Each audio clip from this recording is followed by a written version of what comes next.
Hello दोस्तों, हमारे YouTube channel Balaji classes ब्री पर सभी का स्वागत। आज हम पढ़ेंगे पेपर कोड है HD06 हिंदी लिटरेचर।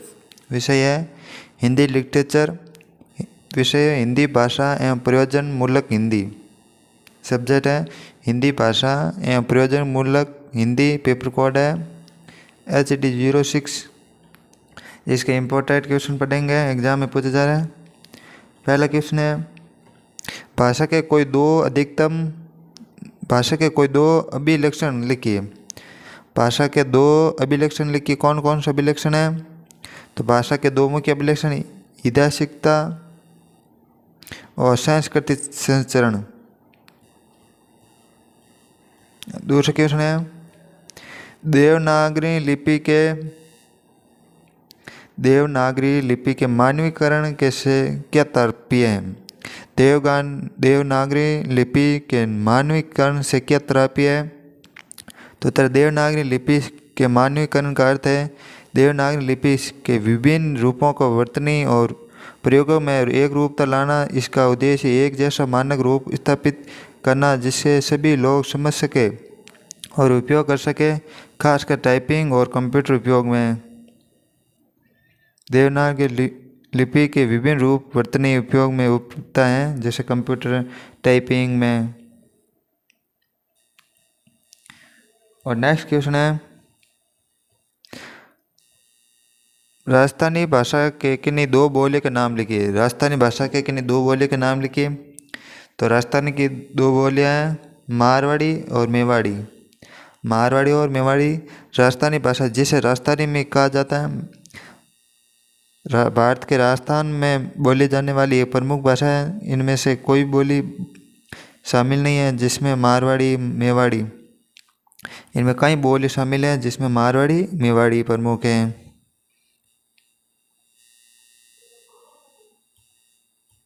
अगला क्वेश्चन है अनुवाद से क्या तात्पर्य है? अनुवाद से क्या तात्पर्य है? तो उत्तर है अनुवाद का तात्पर्य है कि किसी पाठ भाव विचार को एक भाषा से दूसरी भाषा में रूपांतरित करना। किसी पाठ या भाव विचार को एक भाषा से दूसरी भाषा में रूपांतर करना ताकि वे मूल अर्थ और भाव को बनाए रखे हुए दूसरी भाषा में भी समझा जा सके। अगला क्वेश्चन है संक्षेपण से क्या तात्पर्य है? संक्षेपण से क्या तात्पर्य है? तो उत्तर संक्षेपण का तात्पर्य किसी बड़े पाठ या लेख को संक्षेपित करके उसके मुख्य विचारों को कम शब्दों में व्यक्त करना है। इसे संक्षेप में किसी बड़े गद्यांश का सारांश या निचोड़ लिखना भी कह सकते हैं। संक्षेपण में मूल पाठ के सभी महत्वपूर्ण बिंदुओं को शामिल किया जाता है, लेकिन आवश्यकता विवरणों को हटा दिया जाता है। अगला क्वेश्चन है पूर्वी हिंदी का विकास किस अपभ्रंश से हुआ है? पूर्वी हिंदी का विकास किस अपभ्रंश से हुआ है? तो उत्तर पूर्वी हिंदी का विकास अर्धमागधी अपभ्रंश से हुआ है। पूर्व हिंदी का विकास अर्धमागधी अपभ्रंश से हुआ है। पूर्वी हिंदी जिसमें अवधी बेगली छत्तीसगढ़ी बोलियों को शामिल है। मध्य भारतीय की भाषा प्राकृत की एक शाखा धर्ममागधी से विकसित हुई है। धर्ममागधी प्राकृत मगध क्षेत्र में बोली जाती थी। बाद में इसका प्रभाव पूर्वी हिंदी के विकास में देखा गया। अगला क्वेश्चन है किन्हीं दो जनसंचार माध्यम के नाम लिखिए। किन्हीं दो जनसंचार के माध्यम के नाम लिखिए। तो उत्तर जनसंचार के दो प्रमुख माध्यम है रेडियो और टेलीविज़न। रेडियो और टेलीविज़न दोनों जनसंचार के माध्यम के महत्वपूर्ण साधन हैं जो एक साथ बड़ी संख्या में लोगों तक सूचना मनोरंजन पहुंचाना है। अगला है खंड 2 लघु उत्तर प्रश्न है। पहला हिंदी के उद्भव व विकास प्रश्न से प्रकाश डालिए। हिंदी के उद्भव व विकास प्रश्न से प्रकाश डालिए। तो उत्तर है हिंदी भाषा का उद्भव और विकास एक लंबी प्रक्रिया है जो संस्कृत से शुरू होकर आधुनिक हिंदी तक पहुंची। यह सौरसेनी अपभ्रंश से होते हुए खड़ी बोली के रूप में विकसित हुई और आधुनिक काल में मानकीकृत के रूप में स्थापित हो गई। हिंदी भाषा उद्भव और विकास की यात्रा विद्वानों ने संस्कृत, पाली, प्राकृत, अभ्रंश के रूप में देखने का प्रयत्न किया। इनके अनुसार 11वीं शताब्दी के प्रारंभ में हिंदी भाषा के विकास की कहानी प्रारंभ होती है। 11वीं सदी से अपनी यात्रा प्रारंभ कर आज हिंदी हमारे सामने जिस रूप में है, हम उसे भी परिचित हैं, उसे हम सभी परिचित हैं। अगला क्वेश्चन है, पश्चिमी हिंदी की बोलियों का परिचय दीजिए। पश्चिमी हिंदी की बोलियों का परिचय दीजिए। तो उत्तर है, पश्चिमी हिंदी सैनी अपभ्रंश से विकसित एक उपभाषा है। इसमें 5 प्रमुख बोलियां शामिल हैं: खड़ी बोली, हरियाणवी, ब्रज भाषा, कन्नौजी और बूंदली। पश्चिमी हिंदी की बोलियां परिचय हैं। खड़ी बोली, यह मूल रूप से मेरठ, रामपुर, मुरादाबाद, सहारनपुर, मुजफ्फरनगर, बिजनौर और बागपत के आसपास बोली जाती है। खड़ी बोली को कोरवी भी कहा जाता है। आधुनिक हिंदी और उर्दू का विकास भी इसी बोली के आधार पर हुआ। और हरियाणवी, इसे बेंगूर या जाटू भी कहा जाता है। यह पंजाब के दक्षिणी पूर्व में बोली जाती हैं। कुछ विद्वानों के अनुसार हरियाणवी खड़ी बोली का एक रूप है जिसमें पंजाबी राजस्थान का मिश्रण है। ब्रज भाषा यह मथुरा के आसपास ब्रज मंडल में बोली जाती है।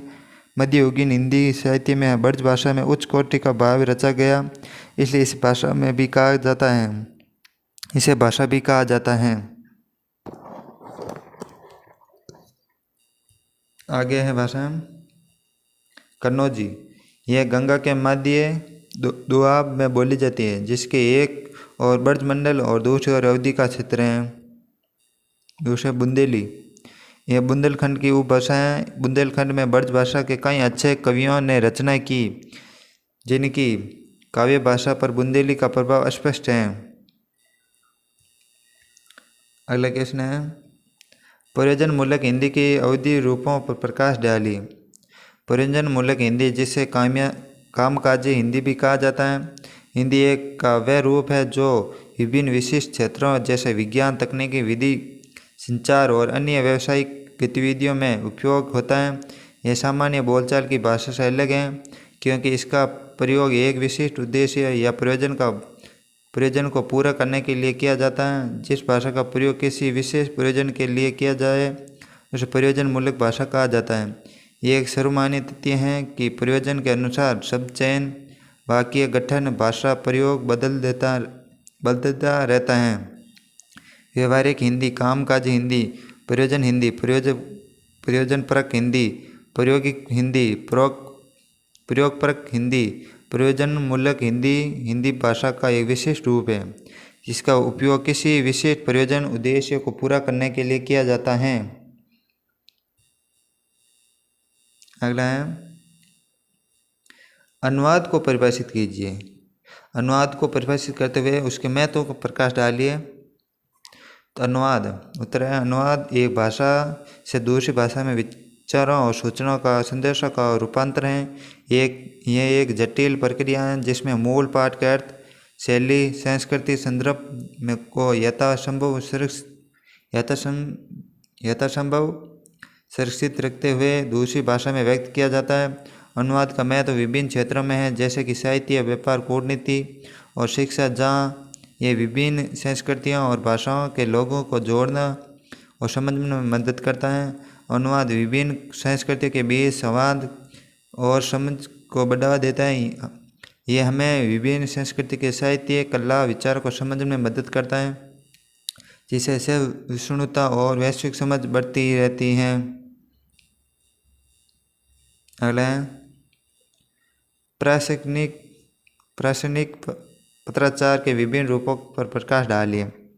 प्रासंगिक पत्राचार के विभिन्न रूपों पर प्रकाश डालिए। तो प्रासंगिक पत्राचार के कई रूप होते हैं, जिसमें सरकारी पत्र, कार्यालय ज्ञापन, अर्ध सरकारी पत्र, सूचना पत्र, परिपत्र, अनुस्मारक और टिप्पणी शामिल है। ये पत्र विभिन्न प्रकार के संचार उद्देश्य को पूरा करते हैं, जैसे कि सूचना का प्रसार, आदेश जारी करना, अनुरोध करना या किसी मामले पर राय व्यक्त करना। प्रासंगिकी पत्राचार प्रणाली संचार को सुगम बनाने और सरकारी कुशलता में सुधार लाने के लिए एक जटिल इंजन है। यह गति संगठन का संयोजन है। यह सूचना तत्काल पहुंच को समझ बनाता है। विभिन्न संस्थानों के बीच परस्पर क्रिया को बेहतर बनाता। एलोकेशन है जन संचार माध्यम के महत्व को समझाइए। जन संचार माध्यम के महत्व को समझाइए। तो उत्तर जन संचार माध्यम के महत्व बहुत अधिक हैं, क्योंकि यह सूचनाओं को बड़ी संख्या में लोगों तक पहुंचाने का एक शक्तिशाली साधन है। यह माध्यम शिक्षा, मनोरंजन, जागरूकता और सामाजिक परिवर्तन में महत्वपूर्ण भूमिका निभाता है। जनसंचार महत्व है क्योंकि यह एक महत्वपूर्ण जानकारी को शीघ्रता से कई लोगों तक पहुंचाने में सक्षम बनाता है। जनसंचार का महत्व किसी गंभीर मौसम संबंधी चुनौती, महत्वपूर्ण समाचार, नियमों में बदलाव, स्वास्थ्य संबंधित समस्याओं आदि के बारे में जानकारी प्रसार में देखा जा सकता है। प्रिंट माध्यम जनसंचार का एक महत्वपूर्ण और पारंपरिक रूप है। यह समाचार पत्र, पत्रिकाएं, किताबें और अन्य मुद्रित सामग्री के माध्यम से सूचना, मनोरंजन और विज्ञापन प्रदान करता है। प्रिंट माध्यम का महत्व आज भी बरकरार है, खास कर ज्ञान रिपोर्टिंग, विश्लेषण और सूचना संरक्षण के लिए। और नेक्स्ट क्वेश्चन है प्रासंगिक शब्दावली का अर्थ एवं निर्माण के सिद्धांत को समझाइए। उत्तर है प्रासंगिकी शब्दावली का अर्थ है सरकार और प्रशासन के कामकाज में इस्तेमाल होने वाले विशेष शब्द और वाक्य। इसके निर्माण के सिद्धांत शब्दों की स्पष्टता, सटीकता, एक रूपता पर जोर देते हैं। इसका उद्देश्य भाषा को मानवीकृत करना, प्रासंगिक कार्य को सुगम बनाना है। प्रासंगिक शब्दावली सरकार और प्रशासन के विभिन्न क्षेत्रों में इस्तेमाल होने वाले विशेष शब्दों और वाक्यांशों को ये समूह हैं। यह शब्दावली सरकार के कामकाजी नियमों, नीतियों, प्रक्रियाओं और समझने एवं उसका प्रभावी ढंग से प्रयोग करने के लिए आवश्यक है। यह शब्दावली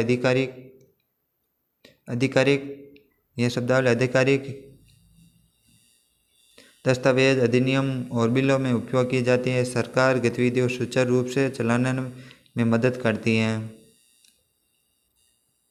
और अगला क्वेश्चन है मसौदा लेखन का तात्पर्य स्पष्ट करते हुए स्वरूप स्पष्ट कीजिए। उत्तर है इसे मसौदा या मसौदा भी कहते हैं।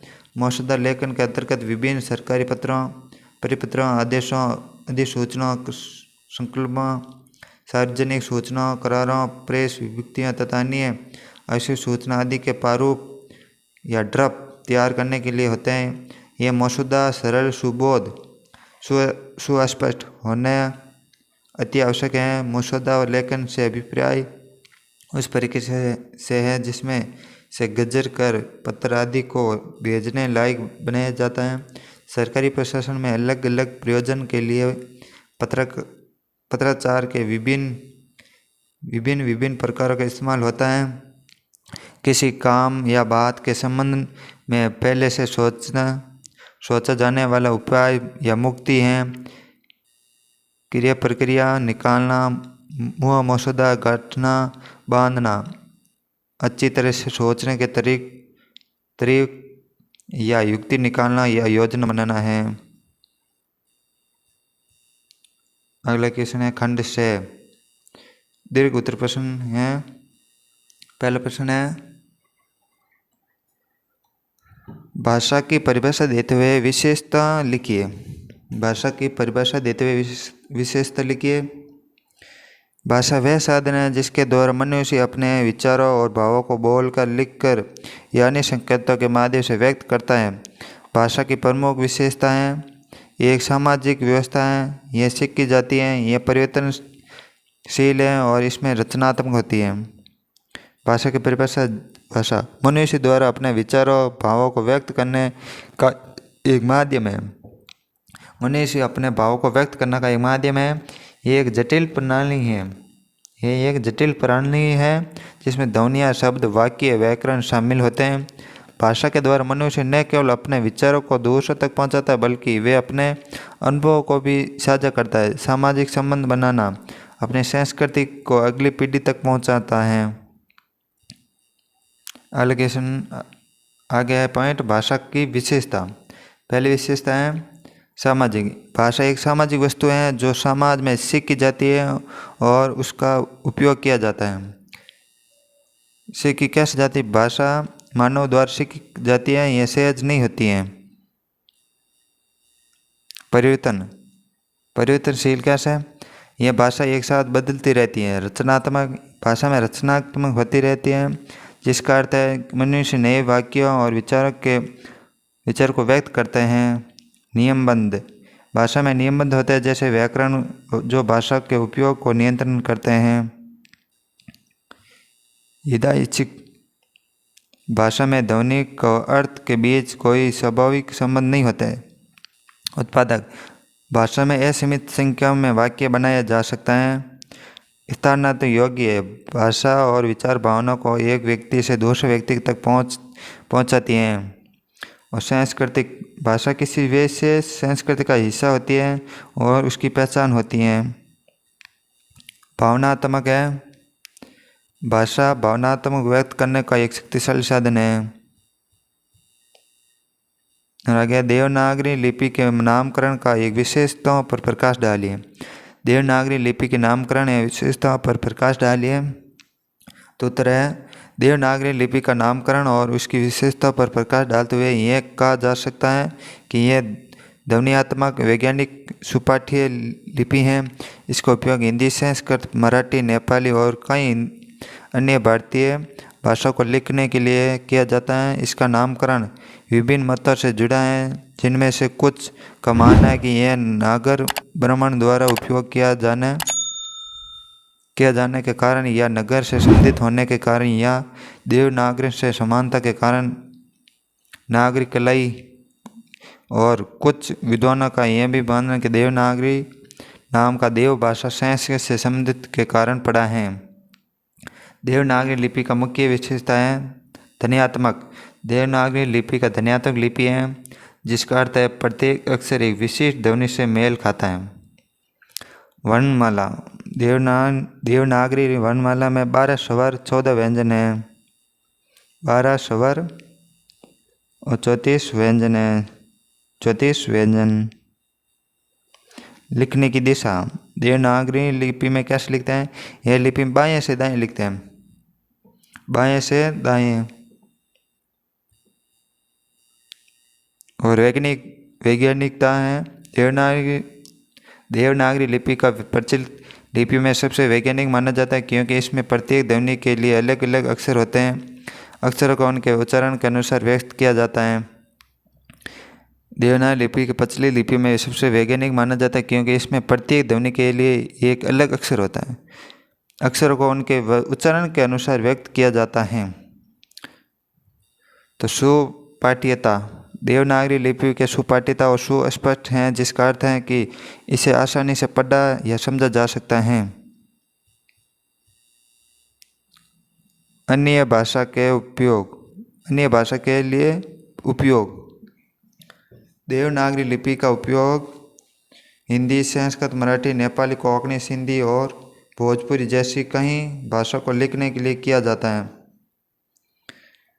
मानवीकरण देवनागरी लिपि का मानवीकरण किया गया है, जिसमें यह सुनिश्चित होता है कि जिसका उपयोग सभी भाषा के एक समान हो। सुधार के क्या क्या प्रयास हैं?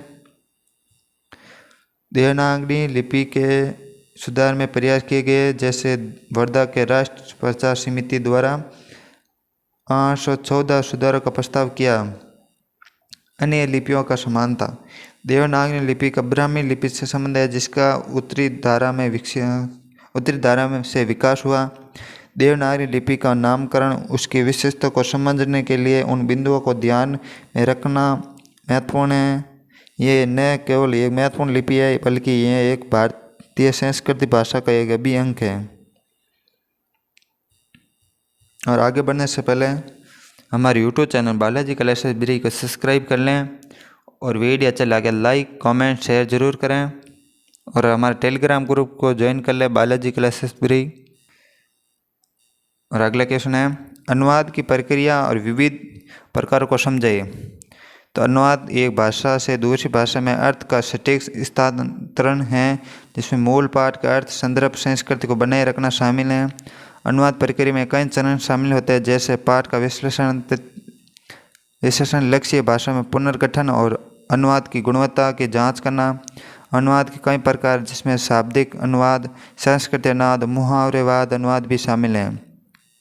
अनुवाद की प्रक्रिया आमतौर पर निम्नलिखित चरण शामिल हैं। विश्लेषण, पहला है विश्लेषण से मूल पाठ को समझना, उसका अर्थ, संदर्भ और उद्देश्य के विश्लेषण करना। पुनर्गठन, मूल पाठ का लक्ष्य भाषा में पुनर्गठित करना, यह सुनिश्चित करना है कि अर्थ और संदर्भ सटीक रूप से व्यक्त किया गया। संशोधन, अनुवाद की गुणवत्ता की जांच करना और त्रुटियों को ठीक करना।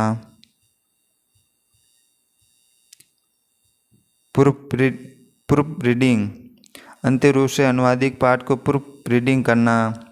अनुवाद के प्रकार कौन कौन से हैं? शाब्दिक अनुवाद, शब्दों और वाक्यों के शाब्दिक रूप से अनुवाद करना बिना सांस्कृतिक या संदर्भ संबंधी बारीकियों पर ध्यान दिए। सांस्कृतिक अनुवाद, मूल पाठ का अर्थ और संदर्भ को लक्षित दर्शकों के संस्कृति के अनुसार समायोजित करना। मुहावरेदार अनुवाद, मुहावरे और वाक्यों को उनके सांस्कृतिक समकक्षों में अनुवाद करना।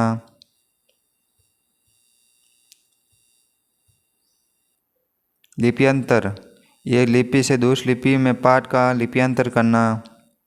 भाषाई अनुवाद, एक भाषा व्याकरण और वाक्य विन्यास को दूसरी भाषा में अनुवादित करना।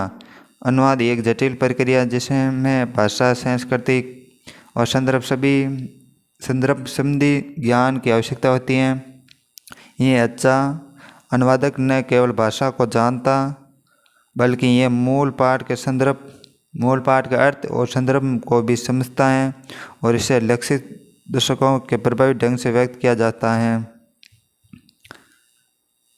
और ऐसे वीडियो देखने के लिए हमारे YouTube चैनल बालाजी क्लासेस ब्री को सब्सक्राइब कर लें। वीडियो अच्छा लगा लाइक कमेंट शेयर ज़रूर करें और नोटिफिकेशन के लिए टेलीग्राम ग्रुप को भी ज्वाइन कर लें।